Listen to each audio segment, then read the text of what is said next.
가족까지 매몰차게 등 돌려버린 사람을 두 눈으로 목격했습니다. 여러분, 아무리 세상 못난 짓을 하더라도 팔은 안으로 굽는다고들 하잖아요. 특히 친어머니라면 더욱 그럴 거라고 생각하셨을 겁니다. 아들이 잘못을 저질러도 끝까지 감싸주는 게 부모 마음이니까요. 그런데 그 통념이 완전히 깨지는 걸 보게 됐습니다. 얼마나 한심한 짓을 했으면 자기 친어머니까지 다 등을 돌리고 매몰차게 대했겠습니까? 그 사람은 바로 제 남편이었는데요. 정말 믿을 수 없는 일이었습니다. 심각했던 그때 상황에서도 배꼽을 잡고 웃었던 일이 있었답니다. 시댁 김장날에 벌어진 정말 상상도 못할 대광경이었거든요. 상간녀가 그 자리에서 어떤 꼴을 당했는지, 시어머님이 얼마나 분노하셨는지, 지금 생각해도 속이 시원해지는 그날의 이야기를 한번 해보려고 합니다. 저는 결혼 8년 차 주부였습니다.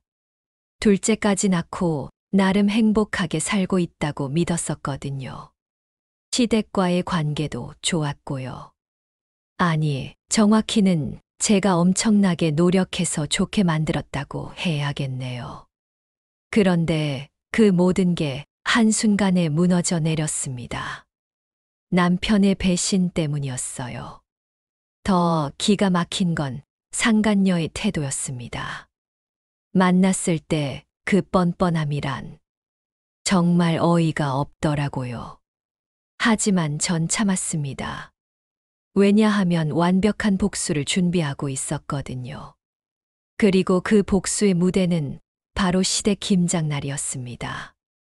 여러분, 김장날에 무슨 일이 벌어졌냐고요? 지금부터 그 통쾌했던 이야기를 차근차근 들려드릴게요. 제 시부모님은 지방에서 버섯 농장을 운영하고 계셨습니다. 처음 남편과 연애할 때 시댁에 인사 갔을 때가 생각나네요. 넓은 비닐하우스 안에서 시부모님 두 분이 함께 버섯을 돌보시는 모습을 봤거든요. 시아버님이 물을 주시면 시어머님이 상태를 체크하시고, 또 시어머님이 버섯을 따시면 시아버님이 바로 상자에 담으시고, 그렇게 호흡이 딱딱 맞아떨어지는 게 정말 보기 좋았어요. 와, 저런 모습이 바로 이상적인 부부구나. 그때 전 정말 그렇게 생각했습니다. 둘이 하루 종일 함께 일하는데도 다투는 모습을 한 번도 본 적이 없었거든요. 오히려 서로를 배려하고 챙기는 게 눈에 보였어요. 점심시간에는 시어머님이 미리 준비해 오신 도시락을 함께 드시면서 오순도순 이야기를 나누시고요. 늘 열심히 땀 흘려번 돈이 제일 가치 있는 돈이라고 말씀하시는 부모님이셨습니다. 실제로도 그렇게 사셨고요. 새벽부터 일어나서 버섯을 돌보고 출하 준비하고 판매처와 연락하고 하루도 쉬는 날이 없으셨어요. 그런데도 항상 웃으시면서 일하시더라고요. 그런 부모님 밑에서 자란 남편도 처음엔 정말 괜찮은 사람처럼 보였습니다. 성실하고 부지런한 사람이었어요. 술자리도 즐기지 않았고요. 친구들이 저녁에 술 먹자고 연락해도 나 내일 일찍 출근해야 되라며 정중하게 거절하는 사람이었습니다. 대신 새벽에 일어나서 운동을 열심히 하더라고요. 헬스장 다니면서 몸 관리도 철저하게 하고요. 이 사람이랑 결혼하면 시댁 부모님처럼 나이 들 수 있겠구나. 그런 생각이 들었어요. 그래서 결혼을 결심했던 거고요. 물론 결혼 생활이 처음부터 완벽했던 건 아니었습니다. 시어머님이 좀 까다로운 편이셨거든요. 아니, 솔직히 말하면 엄청 간섭이 심하셨어요. 결혼하고 신혼집에 들어간 그 다음 날부터 매일 아침 전화가 왔습니다. 며느리, 일어났어. 남편 아침 먹였어. 처음에 나 걱정해서 그러시는구나 생각했어요. 그런데 그게 매일같이 계속되니까 솔직히 좀 부담스럽더라고요. 전화를 안 받으면 또 계속 전화하시고요. 한 번은 남편한테까지 전화하셔서 내 아내의 전화 왜 안 받냐고 하시는 바람에 남편이랑 싸운 적도 있었어요. 아침 전화는 기본이었고요. 저녁에도 전화 오셨습니다. 오늘 저녁은 뭐 해 먹였어? 국은 끓였어. 반찬은? 명절 때는 더 심했어요. 제가 만든 음식을 일일이 다 확인하셨거든요. 전이 좀 두껍다. 나물 간이 싱겁다. 갈비찜 고기가 질기다. 매번 뭔가 지적하실 게 있으셨어요. 처음엔 네, 다음엔 더 잘할게요라고 말씀드리면서 참았는데 솔직히 속으로는 엄청 스트레스였습니다. 친정어머니한테 전화로 푸념한 적도 있어요. 엄마, 진짜 너무 간섭이 심하신 것 같아. 내가 애도 아니고 뭘 하나하나 다 보고하고 살아야 돼. 그랬더니 친정어머니가 그러시더라고요. 그래도 참아라. 시집살이 원래 그런 거야. 내가 나중에 시어머니 되면 알게 될 거다. 그때는 그 말이 이해가 안 됐어요. 하지만 지금 생각해보면 엄마 말씀이 맞았던 것 같기도 하고요. 아무튼 전 꾹 참았습니다. 참았던 이유가 있었어요. 바로 시부모님이 보여주셨던 그 이상적인 부부의 모습 때문이었습니다. 저도 나중에 나이 들면 시어머님처럼 남편이랑 오순도순 살고 싶었거든요. 그러려면 지금 좀 힘들어도 참아야 한다고 생각했어요. 그리고 시어머님이 나쁜 분만은 아니셨거든요. 제가 둘째 낳을 때 한 달 동안 와서 애 봐주셨어요. 산후조리도 도와주시고요. 그때는 정말 감사했습니다. 친정엄마는 일하셔서 올 수가 없었는데 시어머님이 버섯 농장 일 다른 사람한테 맡기고 우리 집에 와 계셨거든요. 미역국도 끓여주시고 빨래도 해주시고 첫째 애 유치원 데려다 주기도 하시고 며느리, 넌 그냥 애 먹이고 쉬기만 해. 다른 건 엄마가 다 할게. 그때 그 말씀이 정말 고마웠어요. 덕분에 산후조리 잘해서 몸도 빨리 회복했고요. 그래서 전 더 열심히 며느리 노릇을 하려고 했습니다. 남편이 야근하는 날이 많았어요. 회사에서 프로젝트 할 때는 거의 매일 밤 10시, 11시에 들어왔거든요. 그러면 전 꼭 야식을 준비했습니다. 라면 끓여주는 정도가 아니라 제대로 된 음식이었어요. 김치찌개에 밥, 계란말이, 샐러드까지. 남편이 피곤하게 들어와서 따뜻한 집밥을 먹을 수 있게 해주고 싶었거든요. 가끔은 회사로 직접 갖다 주기도 했어요. 여보, 나 지금 회사야. 오늘 새벽까지 일해야 될 것 같아. 그런 전화가 오면 전 본도시락에 음식 담아서 회사까지 갔습니다. 아이들 재우고 나서 택시 타고요. 남편 회사 앞에 도착하면 전화해서 내려오라고 했어요. 5분이면 먹을 수 있게 간단한 음식으로 준비해서요. 아, 당신 최고야. 진짜 배고팠는데 잘 먹을게. 남편이 좋아하는 모습 보면 뿌듯했어요. 내가 이 사람한테 힘이 되고 있구나. 그런 생각이 들었거든요. 주말에는 시댁에 자주 내려갔습니다. 한 달에 두세 번은 꼭 갔던 것 같아요. 버섯 농장 일손 돕는다고요. 사실 제가 농사일을 잘하는 것도 아니었지만 그래도 가서 할 수 있는 일을 찾아서 했어요. 버섯 포장하는 거 돕기도 하고 출하 준비하는 거 거들기도 하고요. 시댁 직원분들도 계셨는데 그분들한테도 잘하려고 노력했어요. 집에서 직접 쿠키 구워 가거나 떡 사가거나 해서 나눠드렸거든요. 점심시간에 함께 먹으면서 이런저런 이야기도 나누고요. 사모님 참 다정하시네요. 며느리분도 정말 따뜻하신 분이고. 직원분들이 시어머님한테 그렇게 말씀하시는 걸 몇 번 들었어요. 그러면 시어머님도 기분 좋아하시면서 그래, 우리 며느리 참 착해라고 하시더라고요. 그런 말 들으면 제 기분도 좋았고요.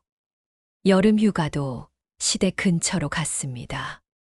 남편이 이번 휴가는 우리끼리 어디 갈까라고 물어봤을 때도 시댁 근처로 가자고 제가 먼저 제안했어요.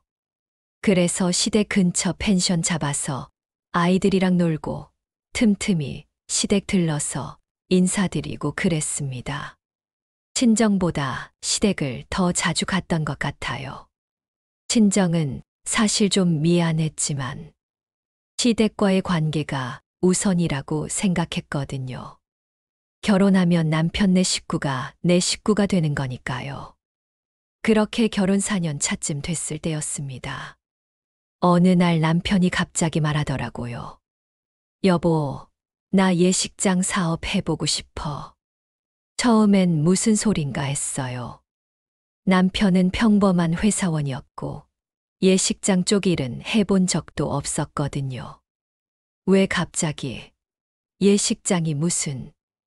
회사 선배가 예식장 하다가 대박 났거든. 나도 할 수 있을 것 같아. 요즘 결혼 많이 하잖아. 남편이 열심히 설명했어요. 사업 계획서까지 만들어 왔더라고요. 나름 준비를 많이 한 것 같았어요. 그래도 초기 투자금이 만만치 않을 텐데. 제가 걱정스럽게 말했죠. 우리한테 그런 목돈이 있을 리 없었으니까요. 그건 부모님한테 말씀드려 볼게. 버섯 농장 하시면서 돈 좀 모으셨을 거야. 솔직히 그 말을 들었을 때 좀 불편했어요. 시부모님 노후 자금일 텐데 그걸 꺼내 쓴다는 게. 하지만 남편이 워낙 하고 싶어 하는 것 같아서 말리지 않았어요.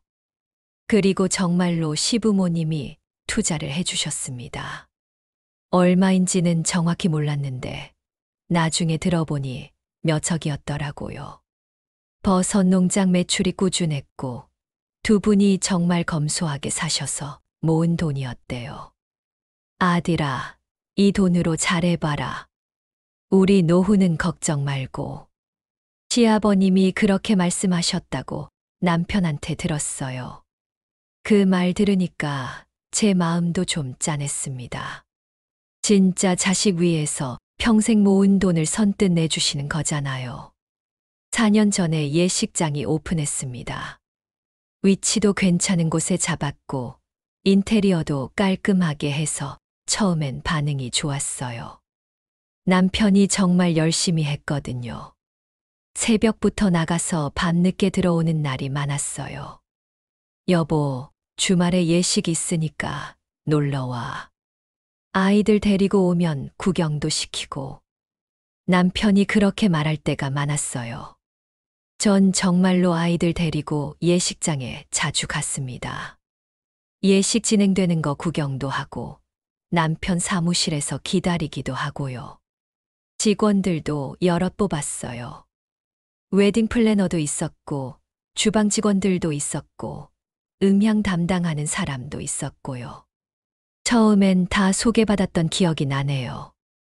여보, 여기 직원들이야. 인사해. 남편이 직원들한테 저를 소개시켜줬어요. 다들 사모님, 안녕하세요라고 인사하고요. 저도 웃으면서 우리 남편 잘 부탁드려요라고 했던 것 같아요. 그렇게 예식장이 잘 운영되는 것처럼 보였습니다. 남편은 점점 더 바빠졌어요. 예식 준비하고 상담하고 업체들이랑 미팅하고 할 일이 정말 많았나 봐요. 주말에도 거의 집에 없었고 평일에도 늦게 들어오는 날이 많았죠. 전 이해했습니다. 사업 초기니까 그럴 수 있다고 생각했어요. 시부모님 돈으로 시작한 사업인데 잘 되게 하려면 열심히 해야 하는 거 아니겠어요? 그래서 전 더 잘 뒷받아치를 해주려고 했습니다. 집안일 완벽하게 하고 아이들 잘 키우고 남편 걱정 안 하게 해주려고요. 그런데 그 평온한 일상이 흔들리기 시작한 건 남편 가방에서 우연히 발견한 그것 때문이었습니다. 설마 했던 여자의 촉이 현실이 되는 순간이었죠. 남편이 출장을 다녀온 날이었습니다. 여보, 다녀올게. 2박 3일이야. 지방에 제휴업체 미팅이 있다고 했어요. 사실 예식장 시작하고 나서 출장이 좀 잦아지긴 했어요. 처음엔 그러려니 했는데 그날따라 왠지 이상한 느낌이 들었어요. 남편이 떠나고 나서 빨래를 하려고 가방을 열었는데요. 지퍼 안쪽 주머니에서 뭔가 튀어나와 있는 게 보이더라고요. 꺼내봤더니 관광지 입장권이었습니다. 대인 임해. 제 손이 떨렸어요. 출장인데 왜 관광지 입장권이 있지? 그것도 2장이나? 남편한테 전화했습니다. 여보, 출장 잘 다녀왔어. 응, 피곤하긴 한데 잘 다녀왔어. 왜? 가방 정리하다가 관광지 입장권 나왔는데 출장 가서 관광도 했어. 순간 전화기 너머로 남편이 당황하는 게 느껴졌어요. 잠깐의 침묵이 있었고요. 아, 그거 미팅 끝나고 같이 간 직원이랑 잠깐 들렀어. 근처에 유명한 데가 있길래. 직원이랑? 응, 남자 직원. 새로 들어온 애. 젊은 친구라 관광 좋아하더라고. 그렇게 대답하는 남편의 목소리가 평소와 달랐어요. 뭔가 불안한 느낌, 거짓말하는 사람 특유의 그런 목소리였어요. 그래. 알았어. 전 더 이상 묻지 않았어요. 하지만 머릿속에서는 계속 생각이 맴돌았습니다. 정말 남자 직원이랑 갔을까? 여자의 촉이라고들 하는데 그때 좀 찝찝한 느낌이 들었거든요. 근거는 없었지만 뭔가 이상했어요. 그때부터 남편의 행동을 조금씩 관찰하기 시작했습니다. 출장 스케줄을 유심히 보기 시작했고요. 언제 가는지, 며칠이나 가는지, 어디로 가는지. 예전에는 별로 신경 안 썼는데 이상하게 그때부터는 다 기억하려고 했어요. 그리고 남편이 집에 있을 때 핸드폰을 어떻게 다루는지도 봤습니다. 예전에는 거실 테이블에 그냥 놔뒀는데 요즘은 항상 손에 들고 다니더라고요. 화장실 갈 때도 가져가고 샤워할 때도 탈의실에 두고요. 왜 저러지? 의심이 점점 커졌습니다. 남편의 태도가 예전과 달라지기 시작했어요. 여보, 오늘 예식 있으니까 놀러와. 예전에는 이렇게 자주 오라고 했는데 어느 순간부터 그런 말이 뚝 끊겼어요. 오히려 반대가 됐죠. 여보, 오늘 예식장 갈까? 애들도 심심해하는데. 제가 먼저 물어보면요. 아니, 오늘은 좀 바빠. 집에서 쉬는 게 어때? 애들 데리고 놀이터 가든지. 이렇게 은근슬쩍 말리더라고요. 처음엔 정말 바빠서 그러나 보다 생각했어요. 그런데 그게 한두 번이 아니었어요. 제가 가겠다고 하면 항상 뭔가 핑계를 대면서 오지 말라고 하는 거예요. 이상했습니다. 그러던 어느 날, 첫째 아이 학교에서 급하게 연락이 왔어요. 어머님, 아이가 학교에서 넘어져서 보건실에 있어요. 괜찮긴 한데, 혹시 데리러 오실 수 있으세요? 전 바로 학교로 갔어요. 다행히 애가 크게 다친 건 아니었고, 무릎에 밴드만 붙이면 되는 정도였어요. 엄마, 나 괜찮아. 그냥 학교에 있을래. 아니야, 집에 가서 쉬어야지. 엄마가 맛있는 거 해줄게. 아이를 데리고 집으로 가려는데 둘째가 생각났어요. 둘째는 예식장에 있었거든요. 그날따라 제가 일이 있어서 남편한테 잠깐 봐달라고 부탁했었어요. 전 예식장으로 향했습니다. 평소에는 미리 전화하고 갔는데 그날은 급한 마음에 그냥 갔어요. 주차장에 차를 세우고 건물 안으로 들어갔죠. 1층 로비를 지나 2층 사무실로 올라가는데 복도에서 누군가와 마주쳤습니다. 젊은 여자였어요. 한눈에 봐도 20대 후반 아니면 30대 초반 그 정도로 보이는 여자였어요. 키가 크고 날씬했고 화장을 진하게 한 얼굴이었어요. 예식장 직원 같기도 한데 처음 보는 얼굴이었어요. 그 여자가 남편 사무실에서 나오는 걸 봤습니다. 문을 닫으면서 뭔가 웃고 있었어요. 그러다 저를 보고는 순간 표정이 굳더라고요. 어색하게 웃으면서 고개를 살짝 숙였어요. 안녕하세요. 네. 전 짧게 대답하고 사무실 문을 열었어요. 남편이 책상에 앉아서 뭔가 서류를 보고 있었어요. 저를 보더니 깜짝 놀라는 표정이었어요. 여보, 왜 왔어? 연락도 안 하고. 첫째가 학교에서 다쳐서 데리러 갔다가 둘째 데리러 왔어. 방금 나간 사람 누구야? 아, 그 사람? 새로 들어온 웨딩 플래너야. 새로 들어왔어. 나 처음 보는데. 응, 얼마 안 됐어. 한 달, 두 달, 그 정도 됐나? 남편의 대답이 뭔가 어색했어요. 시선도 제대로 안 마주치고요. 계속 서류만 들여다보면서 대답하더라고요. 왜 소개 안 시켜줬어? 직원들 다 소개받았잖아. 그게 바빠서 미처 생각을 못했네. 다음에 오면 소개시켜줄게. 이름이 뭔데? 이름? 아, 김지영이었나? 아, 박지영이다. 맞다, 박지영. 남편이 이름도 제대로 기억 못하는 것 같았어요. 아니, 정확히는 거짓말하느라 헷갈리는 것 같았어요. 그날 전 둘째를 데리고 집에 왔습니다. 그런데 머릿속이 복잡했어요.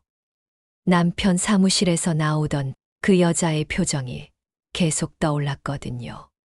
뭔가 어색한 미소, 들킨 것 같은 그런 표정. 설마, 아니겠지? 그렇게 생각하려고 했어요. 하지만 의심은 점점 커져만 갔습니다. 그로부터 2주쯤 지났을 때였습니다. 남편 차를 정비소에 맡겨야 했어요. 정기 점검 시기가 됐다고 해서요. 그런데 남편이 출장 중이었어요.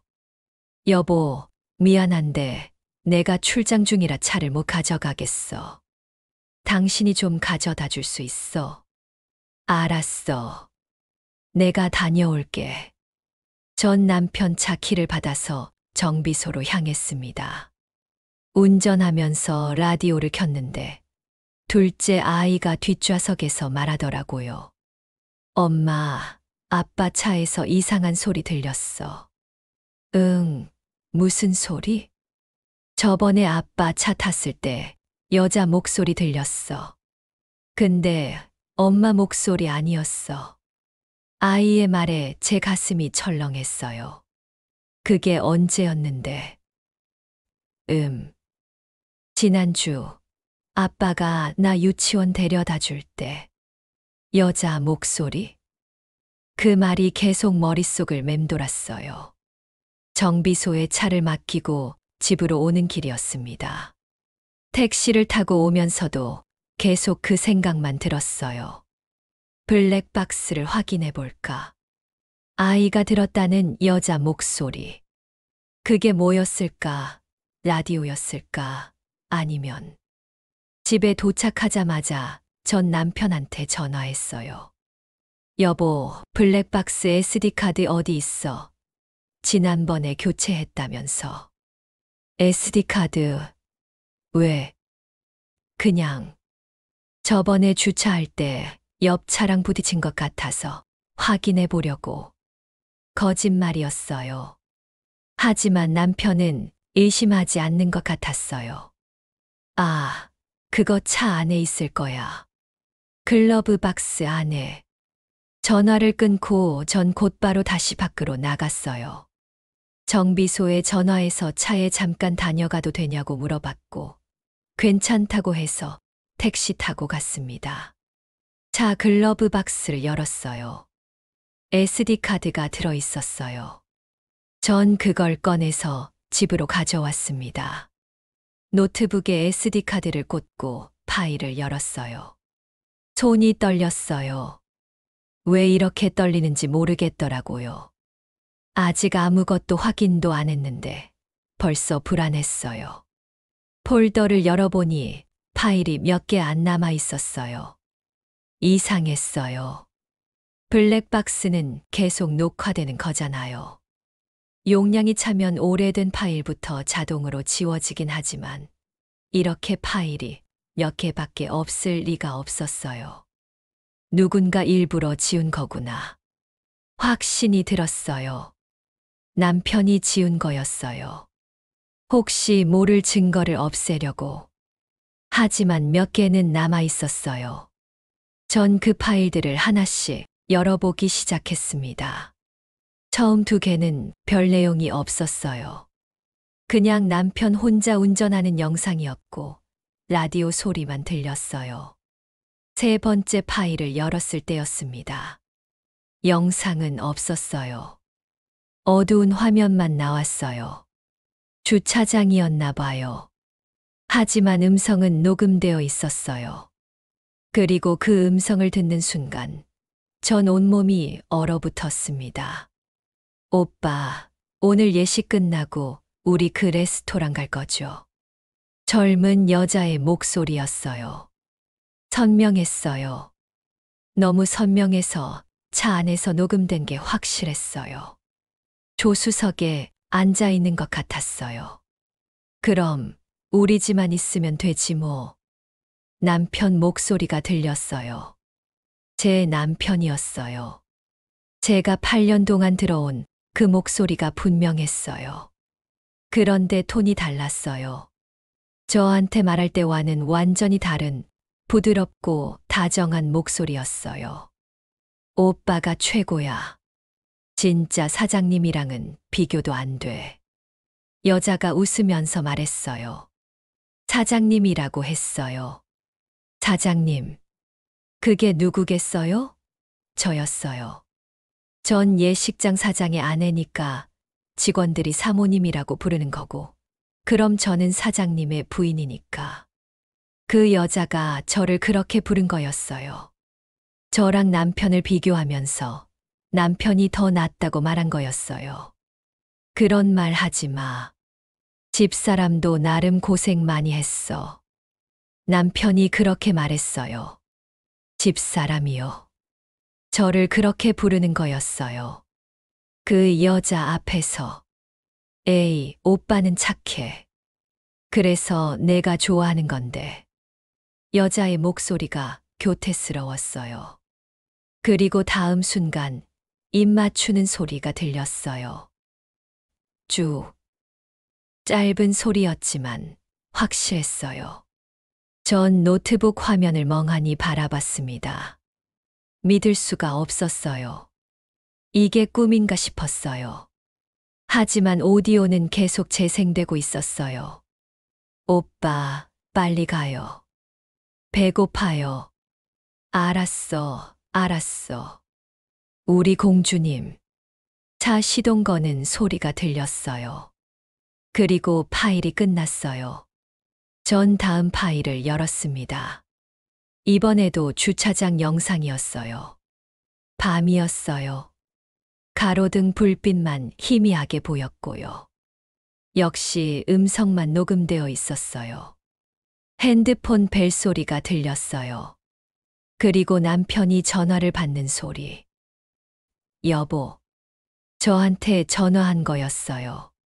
그때 저한테, 응, 나 지금 차 아니야. 응, 오늘 제휴 업체 미팅이 좀 길어져서 늦을 것 같아. 미안해. 먼저 자. 내일 봐. 남편의 목소리가 들렸어요. 전 그 통화를 기억했어요. 그날이었어요. 한 달 전쯤 남편이 늦는다고 전화한 날. 전 아이들 재우고 남편 기다리면서 야식을 준비하고 있었어요. 김치찌개 끓이고 계란말이 만들고 남편이 들어오면 따뜻하게 먹일 수 있게 보온밥솥에 밥도 담아놨었어요. 그때 남편이 늦는다고 전화했었죠. 저는 알았어. 조심히 와라고 했어요. 그리고 식탁에 앉아서 핸드폰 보면서 남편 기다렸었죠. 그런데 블랙박스에서 들리는 건 완전히 다른 상황이었어요. 오빠, 빨리 끊어요. 우리 영화 늦겠어요.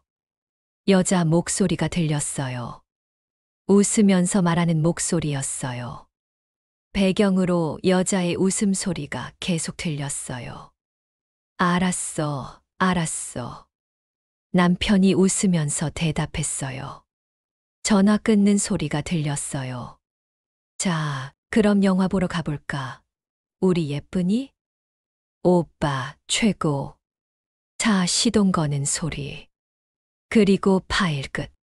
전 노트북을 덮었습니다. 온몸이 부들부들 떨렸어요.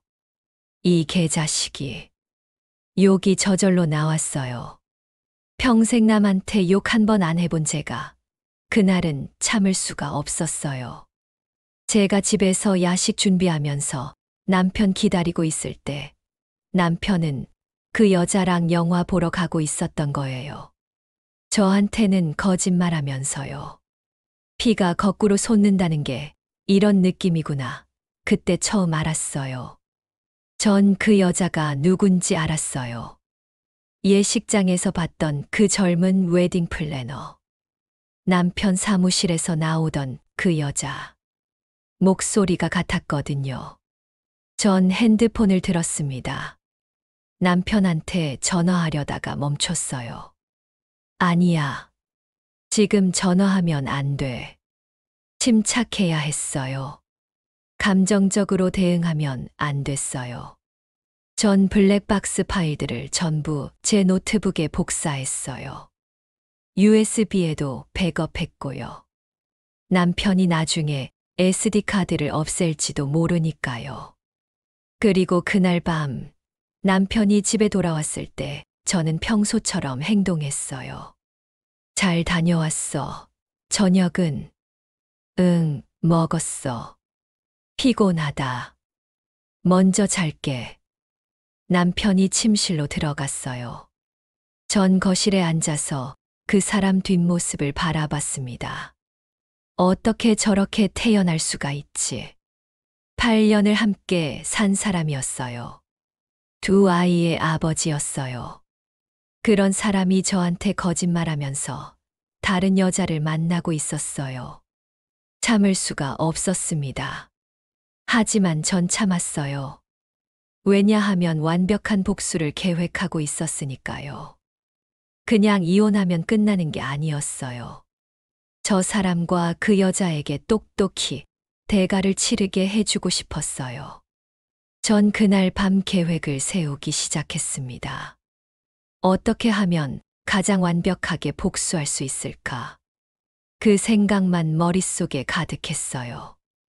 여보, 우리 이혼하자. 전 아침 식탁에서 남편에게 조용히 말했어요. 남편이 커피 마시다가 멈칫했어요. 저를 쳐다봤죠. 뭐, 이혼하자고. 더 이상 같이 살 수 없을 것 같아. 갑자기 무슨 소리야? 왜? 남편이 당황한 표정으로 물었어요. 전 핸드폰을 꺼내서 블랙박스 오디오 파일을 재생했어요. 오빠, 오늘 예식 끝나고 우리 그 레스토랑 갈 거죠. 스피커에서 여자 목소리가 흘러나왔어요. 남편 얼굴이 새하얗게 질렸어요. 그럼 우리 집만 있으면 되지 뭐. 남편 자신의 목소리가 이어졌어요. 전 오디오를 멈췄어요. 여보, 그게 아니라. 아니긴 뭐가 아냐? 증거 다 있어. 블랙박스 확인했어. 난 안 된다고 했는데, 걔가 자꾸. 그럼 그 여자가 나쁜 거야? 당신은 피해자고? 제 목소리가 차가워졌어요. 남편이 아무 말도 못했어요. 고개를 숙이고 있더라고요. 핸드폰 줘봐. 뭐? 핸드폰 내놔. 지금 당장. 전 남편한테 손을 내밀었어요. 남편이 주춤거리더니 핸드폰을 꺼냈어요. 제게 주면서 비밀번호를 말해줬고요. 전 남편 핸드폰을 열어봤습니다. 카톡부터 확인했어요. 예상대로 그 여자와의 대화가 있었어요. 이름은 박지영 플래너로 저장되어 있었어요. 대화 내용을 올라가면서 봤어요. 오빠 보고 싶어요. 빨리 이혼하고 우리 결혼해요. 오늘도 사모님 왔다 갔어요. 불편했어요. 빨리 정리하세요. 오빠는 저한테만 잘하면 돼요. 메시지가 끝없이 이어졌어요. 남편이 보낸 메시지도 봤어요. 조금만 기다려. 애들 때문에 당장은 어려워. 집에서는 의무감으로 사는 거야. 진짜 사랑은 너한테만 느껴. 이번 주말에 시간 내볼게.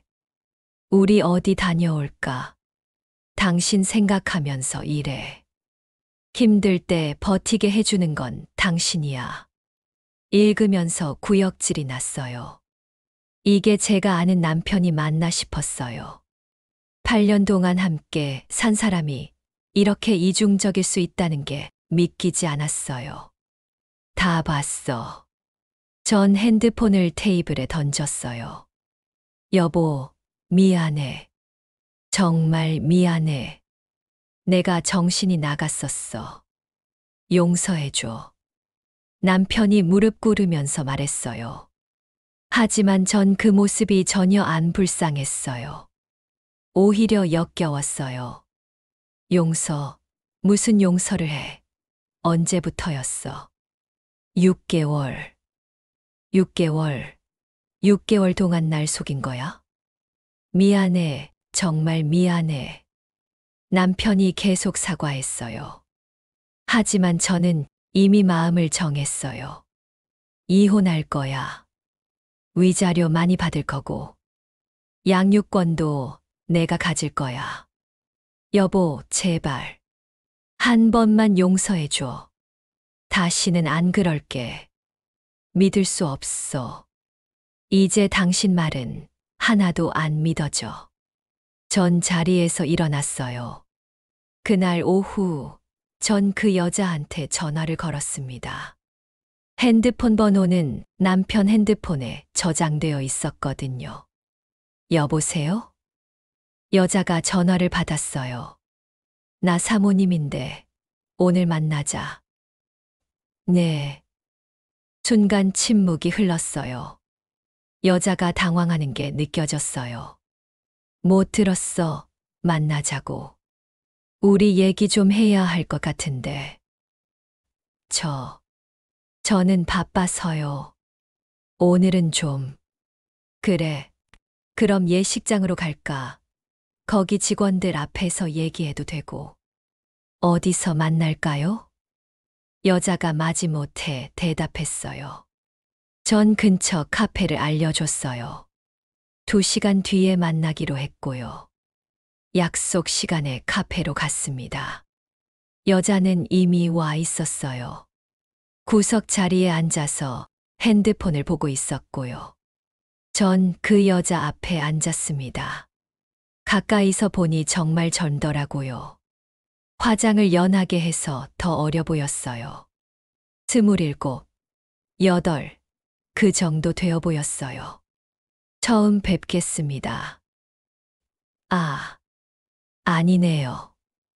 예식장에서 한 번 봤죠. 제가 먼저 말을 꺼냈어요. 죄송합니다. 여자가 고개를 숙였어요. 뭐가 죄송한데? 제가 잘못했어요. 뭘 잘못했는데? 구체적으로 말해봐. 전 차갑게 물었어요. 여자가 고개를 들었어요. 그런데 표정이 이상했어요. 미안해하는 것 같으면서도 뭔가 당당한 그런 느낌이었어요. 사장님이랑 그런 관계가 됐어요.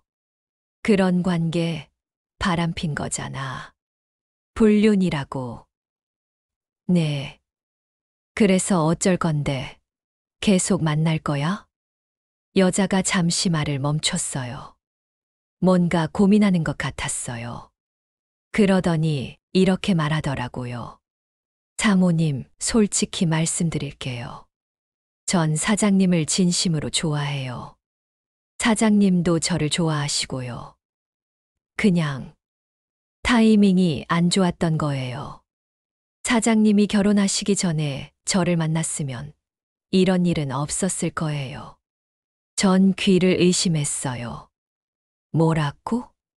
저희는 진심이에요. 위자료만 내면 되는 거 아니에요. 어차피 사장님도 저 좋아하셨어요. 전 피해자예요. 사장님이 기혼자인 줄 알면서도 좋아하게 됐으니까요. 여자의 말에 정말 기가 막혔어요. 뺨을 때려주고 싶었습니다. 아니, 머리채를 잡아서 질질 끌고 다니고 싶었어요. 하지만 전 참았어요. 깊게 숨을 들이쉬고 내쉬었어요. 참아. 지금 화내면 안 돼. 더 좋은 방법이 있어. 전 억지로 웃으면서 말했어요. 그래, 위자료 받고 이혼해 줄게. 근데 그 전에 한 곳 갈 데가 있어. 어디요? 너도 같이 가야겠어. 왜요? 저는 싫은데요. 여자가 거부하는 표정으로 말했어요. 전 몸을 앞으로 기울이면서 조용히 말했어요. 지금 내가 거부할 상황이야? 내가 지금 참고 있는 거야. 예식장 가서 직원들한테 다 말해버리기 전에 내 말 들어. 협박하시는 거예요? 협박. 아니지. 제안이지. 그냥 한 곳만 같이 가자고. 그러면 조용히 이혼해 줄게. 위자료도 많이 안 받을게. 여자가 잠시 생각하더니 고개를 끄덕였어요. 알겠어요. 어디 가는데요? 그래, 너도 가보면 좋아할 곳이야. 전 웃으면서 말했어요. 내가 아주 너한테 마지막으로 큰 선물 하나 한다. 카페를 나와서 집으로 돌아오는 길이었어요. 핸드폰이 울렸어요. 시어머님이었어요. 보통 때 같으면 받기 싫었을 거예요. 하지만 그날은 달랐어요. 전 바로 전화를 받았습니다. 여보세요, 어머님. 며느리, 나야. 이번 주말에 시간 있니? 네, 어머님. 무슨 일이세요? 김장하려고 하는데 올 수 있을까? 올해는 꼭 왔으면 좋겠구나. 김장. 그 단어를 듣는 순간 제 입꼬리가 올라갔습니다. 완벽한 타이밍이었어요. 네, 어머님. 갈게요. 제가 도와드릴게요. 그래, 고맙구나. 큰 신우도 오기로 했고, 작은 신우도 온대. 온 가족이 모여서 김장하면 좋지. 네, 어머님. 그런데 전 잠시 말을 멈췄어요. 왜? 무슨 일 있니? 아니에요. 그냥 제가 한 명 데리고 가도 될까요? 누구를? 어머님께 꼭 소개해드리고 싶은 사람이 있어요. 아주 특별한 사람이요. 그래, 그럼 데리고 와. 우리 며느리가 소개하는 사람이면 환영이지. 전화를 끊고 전 상간녀한테 문자를 보냈어요. 이번 주 토요일 오전 10시에 만나자. 약속한 곳 가는 날이야. 잠시 후 답장이 왔어요. 어디 가는 건데요? 주소 알려주세요. 가면 알아. 그냥 나 따라오면 돼.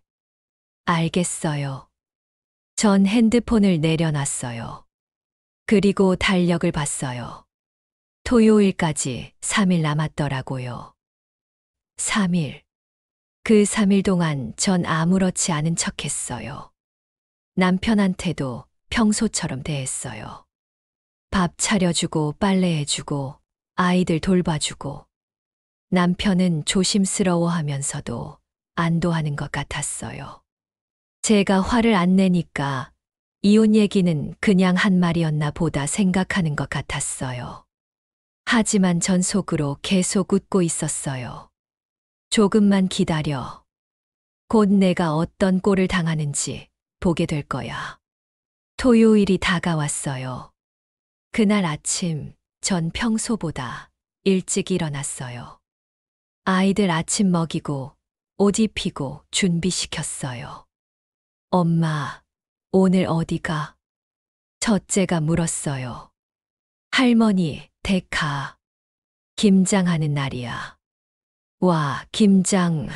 나 김치 담그는 거 도와줄 거야. 아이가 좋아하면서 말했어요. 남편은 아직 자고 있었어요. 전 남편을 깨우지 않았어요. 대신 메모를 남겼어요. 애들이랑 시댁 갑니다. 김장하는 날이래요. 당신도 시간 되면 오세요. 그리고 집을 나섰습니다. 약속 장소에서 상간녀를 만났어요. 왔네. 네. 그래서 어디 가는 건데요? 다 가면서 얘기해 줄게. 전 차에 시동을 걸었어요. 상간녀가 조수석에 탔고요. 차는 고속도로로 향했어요. 시댁이 있는 지방으로요. 여기. 어디로 가는 거예요? 상간녀가 불안한 목소리로 물었어요. 시댁. 우리 시댁. 네. 왜요? 너 시어머니 만나봐야지. 내 미래의 시어머니가 될 사람이잖아. 전 씩 웃으면서 말했어요. 상간녀 얼굴이 하얘졌어요. 저는 싫은데요. 가기 싫어요. 차 세워주세요. 이미 늦었어. 곧 도착해. 안 돼요. 차 세워달라고요. 상간녀가 소리쳤어요. 하지만 전 차를 세우지 않았어요. 걱정 마. 어머님 되게 좋으신 분이야. 너도 좋아하실 거야. 전 거짓말을 했어요. 시어머님은 좋으신 분이 맞긴 한데 바람에 대해서는 절대 용서하지 않는 분이었거든요. 시어머님과 시아버님이 이혼한 이유도 시아버님의 바람 때문이었어요. 시어머님은 바람이라면 노이로제가 있으셨어요. 그런 어머님 앞에 상간녀를 데려가는 거였어요. 게다가 김장날. 온 가족이 모이는 날. 신우들도 오고 버섯 농장 직원들도 올 거예요. 완벽한 무대였어요. 상간녀가 곧 겪을 대광경을 상상하니 입가에 미소가 번졌습니다. 시댁에 도착했어요. 단독주택이었거든요. 큰 마당이 있었고 그 마당에 이미 사람들이 모여 있었어요. 시어머님, 시아버님, 큰 신우, 작은 신우, 그리고 버섯 농장 직원 몇 분. 다들 김장 준비를 하고 계셨어요. 커다란 대야에 배추가 담겨 있었고 양념도 준비되어 있었어요. 고춧가루 냄새가 마당 가득 퍼져 있었고요. 전 차에서 내렸어요. 아이들도 내렸고요. 상간녀는 차에서 내리지 않으려고 했어요. 저 안 갈래요. 여기서 기다릴게요. 아니, 같이 가야지. 어머님께 인사드려야지. 전 차 문을 열고 상간녀의 팔을 잡았어요. 나요, 가기 싫다고요. 상간녀가 저항했어요. 하지만 전 놓지 않았어요. 세게 잡아당겼고요. 이봐, 지금 여기서 소리 지르고 싶어. 조용히 따라와. 그럼 아무 일도 안 일어날 거야. 물론 거짓말이었어요. 상간녀는 마지못해 차에서 내렸어요. 전 상간녀의 팔을 잡은 채로 마당으로 들어갔습니다. 어머님, 왔어요. 제가 밝게 인사했어요. 시어머님이 고개를 들어 저를 보셨어요. 어머, 며느리 왔네. 애들도 왔고. 어서 와. 시어머님이 반갑게 맞아주셨어요. 그러다가 제 옆에 있는 상간녀를 보셨어요. 그런데 옆에 분은 누구니? 모든 사람들의 시선이 저희한테 집중됐어요. 큰 신우, 작은 신우, 시아버님, 직원분들. 다들 궁금한 표정으로 쳐다보고 계셨어요. 순간이었어요. 완벽한 순간. 전 상간녀의 팔을 더 세게 잡았어요. 그리고 환하게 웃으면서 말했습니다. 어머님, 이 사람이요. 전 한 걸음 앞으로 나갔어요. 상간녀를 앞으로 밀면서요. 바로 어머님의 새 며느리 될 사람이에요. 마당이 조용해졌어요. 핀 떨어지는 소리도 들릴 것 같았어요. 모두가 멍하니 저를 쳐다봤어요. 무슨 소리니? 시어머님이 어리둥절한 표정으로 물으셨어요. 전 계속 웃으면서 말했어요. 아드님이랑 바람 피우고 있었거든요. 이 사람이랑요. 6개월 동안이나. 순간, 시어머님 얼굴이 일그러지기 시작했어요. 점점, 천천히, 표정이 변하는 게 보였습니다. 뭐라고? 시어머님의 목소리가 떨리기 시작했어요. 우리 남편이 이 여자랑 바람 피웠어요. 예식장 직원이래요. 웨딩 플래너. 전 담담하게 설명했어요. 어머님, 저는 이제 이혼하려고요. 그래서 어머님께 새 며느리를 소개해드리려고 데리고 왔어요. 아드님이 워낙 이 사람 좋아하시던데 앞으로 잘 부탁드려요. 큰 신우가 벌떡 일어났어요. 언니 지금 장난해. 이게 무슨 소리야? 장난 아니야. 블랙박스에 다 녹음되어 있었어. 둘이 데이트하는 것도 봤고. 제 말에 마당이 술렁거리기 시작했어요. 직원분들도 수군거렸고 작은 신우도 일어나서 다가왔어요. 상간녀는 제 옆에서 얼어붙어 있었어요. 저는 상간녀가 말을 시작하려고 했어요.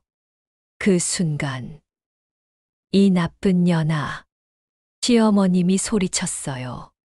그 목소리에 마당에 있던 모든 사람이 깜짝 놀랐어요.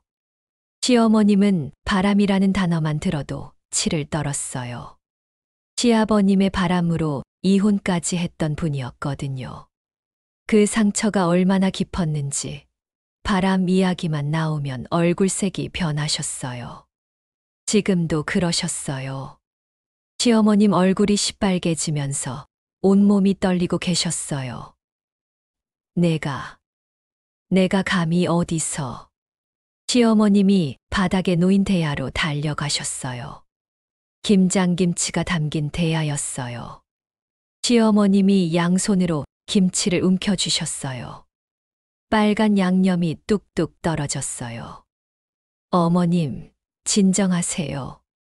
시아버님이 말리려고 하셨어요. 하지만 시어머님은 이미 이성을 잃으신 것 같았어요. 비켜. 시어머님이 상간녀한테 달려가셨어요. 상간녀는 도망가려고 했어요. 하지만 전 상간녀의 팔을 놓지 않았어요. 퍽. 시어머님이 움켜쥔 김치를 상간녀 얼굴에 휘갈겼어요. 깍. 상간녀가 비명을 질렀어요. 빨간 김치 양념이 얼굴에 흩뿌려졌어요. 내가 감히 어디서 그딴 짓을 벌여? 시어머님이 소리치시면서 김치를 계속 던지셨어요. 얼굴에, 머리에, 옷에 양념이 사방으로 튀었어요. 내 아들을 꼬셔. 어린 것이 버릇이 없어도 정도가 있지. 죄송해요. 죄송합니다. 상간녀가 울면서 사과했어요. 하지만 시어머님은 멈추지 않으셨어요. 엄마 혼자 하지 마세요. 큰 신우가 달려왔어요. 큰 신우도 김치를 집어서 상간녀한테 던졌어요. 우리 옳게 고생하는 거 맨날 봤어요. 얼마나 착한 사람인데. 이 나쁜 년아. 작은 신우도 가세했어요. 어디서 남의 남편을 꼬셔. 애도 둘이나 있는데. 김치가 계속 날아왔어요.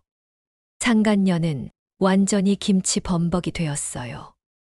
머리부터 발끝까지 빨간 양념으로 뒤덮였고요. 살려주세요. 잘못했어요. 상간녀가 울부짖으면서 도망치려고 했어요. 전 그제야 팔을 놨어요. 상간녀는 비틀거리면서 마당 밖으로 뛰쳐나갔어요. 김치 양념이 뚝뚝 떨어지는 모습으로요. 정말 우스꽝스러웠어요. 전 핸드폰을 꺼냈어요. 그 광경을 동영상으로 찍었거든요. 처음부터 끝까지 다요. 상간녀가 김치 세례를 받는 장면, 울면서 도망가는 장면, 전부 다 찍었어요. 그리고 그 영상을 남편한테 전송했어요. 메시지도 함께 보냈어요. 당신 애인 시댁에서 김장 담그기 체험하고 갑니다. 구경 오실래요? 어머니가 많이 화나셨어요. 전송 완료. 시어머님이 숨을 헐떡이시면서 저한테 오셨어요. 며느리. 시어머님이 제 손을 잡으셨어요.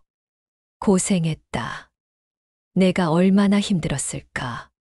괜찮아요, 어머님. 넌 앞으로도 내 며느리야. 알겠지? 네, 어머님. 저런 년이랑 내 아들이 바람을 피웠다고? 당장 그 자식 여기 오라고 해. 시어머님이 다시 화를 내셨어요. 전 그 모습을 보면서 속이 후련했어요. 정말로요. 이렇게 시원할 수가 없었어요. 큰 신우가 다가와서 제 어깨를 토닥여줬어요. 옳게, 잘했어.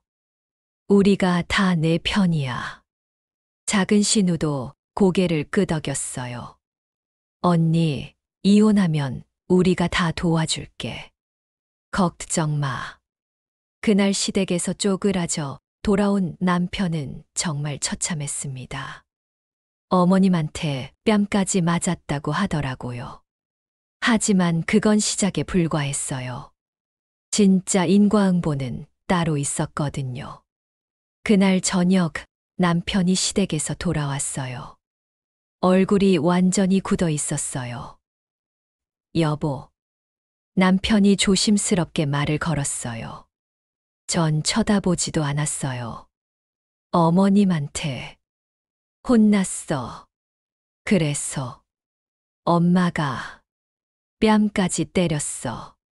평생 처음 맞아봤어. 그러면서 남편이 볼을 만졌어요. 전 아무 감정도 없었어요. 오히려 잘했다는 생각만 들었고요. 당연하지. 당신이 한 짓 생각하면. 미안해. 정말 미안해. 남편이 무릎 꿇으려고 했어요. 하지 마. 역겹게. 전 방으로 들어갔어요. 다음 날 시어머님한테 전화가 왔어요. 며느리, 나야. 네, 어머님. 그 자식한테 예식장 투자한 돈 다 돌려받기로 했어. 네, 내 시아버지랑 얘기했어. 저런 자식한테 우리 돈 줄 수 없다고. 바람핀 놈한테는 한 푼도 안 줘. 시어머님 목소리가 단호하셨어요. 투자금 회수하면 그 돈 넣어주려고. 위자료 대신. 어머님, 넌 우리 며느리야. 앞으로도 계속. 그 자식이랑 이혼해도 넌 내 며느리고 애들은 내 손주들이야. 전 눈물이 났어요. 고맙습니다, 어머님. 그리고 그 자식, 명절에도 오지 말래. 얼굴 보기 싫어. 시어머님은 정말로 남편을 끊어버리셨어요. 상간녀는 그날 이후 남편한테 연락을 끊었대요. 남편이 아무리 전화하고 문자해도 받지 않았다고 해요. SNS도 차단했고요. 예식장도 그날로 퇴사했어요. 여보, 그 여자가 연락을 안 받아. 남편이 멍한 표정으로 말했을 때 전 비웃었어요. 당연하지. 돈도 없고 나이도 많은데 어디서 젊은 여자가 만나주겠어. 상간녀는 남편의 돈과 지위를 좋아했던 거예요. 예식장 사장이라는 타이틀, 시부모님의 재력. 그런 게 다 사라지니까 남편한테 관심도 없어진 거죠. 진짜 사랑 같은 건 처음부터 없었던 거예요. 시부모님이 투자금을 회수하면서 예식장 운영이 어려워졌어요. 직원들 월급 주기도 빠듯해졌고요. 게다가 그때가 마스크 시국 초기였어요. 결혼식이 줄어들기 시작했거든요. 예약 취소가 잇따랐고 새로운 예약도 안 들어왔어요. 여보, 예식장이 정말 어려워. 남편이 머리를 감싸주고 말했어요. 그래서 은행 대출도 받아야 할 것 같은데. 알아서 해. 나는 이제 상관없어. 결국 예식장은 오픈한 지 4년도 안 돼서 문을 닫았어요. 쫄딱 망해버렸답니다. 남편은 빚만 잔뜩 지게 됐고요. 시부모님은 남편을 완전히 외면하셨어요. 명절에도 오지 말라고 하셨고요. 생일에도 연락 안 하셨어요. 아들을 아예 없는 사람 취급하신 거예요. 신우들도 마찬가지였어요. 큰 신우는 남편한테 전화해서 이렇게 말했다고 해요. 오빠, 우리 올케한테 그렇게 못할 짓을 하고도 잘 살 수 있을 것 같아. 나는 오빠를 용서 못해. 다시는 연락하지 마. 작은 신우도 남편 연락을 차단했고요. 남편은 가족들한테 완전히 버림받았어요. 결국 남편은 작은 회사에 취직했어요. 예식장 사장에서 평범한 회사원으로 돌아간 거죠. 월급도 많지 않았고요. 빚 갚느라 허덕이게 됐어요. 이혼 절차가 진행되는 동안 남편한테 문자가 왔어요. 여보, 내가 정말 미안해. 당신이 얼마나 나한테 소중한지 이제야 알았어. 다시 한 번만 기회를 줄 수 없을까? 나 정말 잘못했어. 이렇게 무릎 꿇고 빌게. 긴 문자였어요. 읽으면서 비웃음이 나왔어요. 전 짧게 답장했어요. 다 망하고 나니까 이제 후회되죠. 그럼 내가 받아줄 줄 알고 웃기지 마세요. 전 이미 당신 없이도 잘 살고 있어요. 그리고 남편 번호를 차단했어요. 더 이상 연락받고 싶지 않았거든요. 바람핀 남편은 결국 모든 걸 잃었어요. 사랑도, 돈도, 가족도. 상간녀는 도망치듯 사라졌고요. 예식장은 망했고요. 가족들한테는 버림받았고요. 배신한 사람은 결국 더 큰 배신을 당합니다. 남편이 저를 배신했듯이 상간녀는 남편을 배신했어요. 남편이 가족을 저버렸듯이 가족들도 남편을 저버렸고요. 정확하게 인과응보였어요. 전 지금 아이들이랑 평온하게 살고 있어요. 이혼하고 나서 처음엔 좀 힘들었어요. 경제적으로도 그렇고 마음적으로도 그랬고요. 하지만 시부모님이 오히려 더 저를 아껴주셨어요. 며느리, 힘들면 언제든 우리한테 와. 넌 우리 딸이야. 시어머님이 그렇게 말씀해 주셨어요. 신우들도 자주 연락해서 안부 물어주고요. 오히려 이혼 전보다 시댁과 관계가 더 좋아졌어요. 아이들은 잘 자라고 있어요. 처음엔 아빠가 없는 게 힘들어 했는데 지금은 적응했어요. 엄마, 나는 엄마랑 있는 게 제일 좋아. 첫째가 그렇게 말해줬을 때 정말 눈물이 났어요. 시간이 정말로 약이더라고요. 처음엔 배신감에 잠도 못 잤는데 지금은 편안하게 잘 자요. 마음 먹기에 달려있다는 말이 맞는 것 같아요. 여러분들도 혹시 지금 어려운 일을 겪고 계시다면 용기 내세요. 배신한 사람은 결국 더 큰 배신을 당하게 되어 있답니다. 그리고 당신을 진짜 사랑하는 사람들은 끝까지 당신 편이에요. 제 경우에는 시부모님과 신우들이 그랬어요. 저는 이제 행복한 엄마로서 그리고 떳떳한 며느리로서 가정을 잘 지켜나가 보려고요. 아이들한테 좋은 엄마가 되어주고 싶어요. 당당하게 살아가는 모습을 보여주고 싶고요. 여러분도 모두 행복하시길 바랍니다. 힘든 일이 있어도 포기하지 마세요. 시간이 지나면 다 좋아질 거예요. 그리고 나쁜 사람들한테는 반드시 대가가 돌아간답니다. 제 이야기가 조금이나마 위로가 되었으면 좋겠어요. 긴 이야기 들어주셔서 감사합니다. 댓글로 여러분의 이야기도 들려주세요. 다음에 또 다른 이야기로 찾아뵐게요.